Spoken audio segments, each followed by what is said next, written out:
it was a basketball city. It always had been a basketball city, right? Because they had a history of winning state championships and New England titles for years, going back 50, 60 years.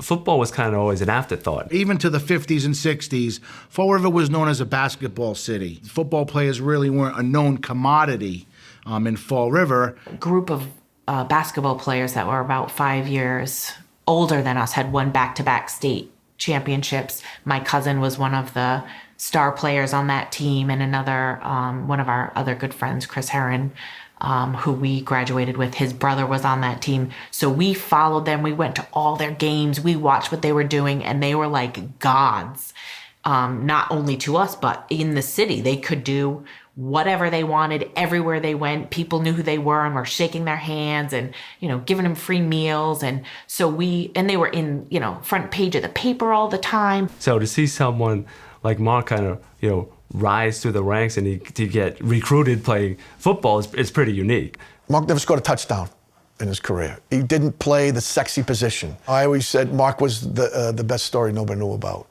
The two biggest athletes in school that year were Chris Herron and Mark Megna. I think they had a good relationship between the two of them. Chris was the basketball star. Mark was the football player, and just the path that they took was different. Chris was the party guy, right? And he'll tell you that. And Mark just didn't really get involved. He just knew, I can't do that. And maybe part of it was because of Chris just had that.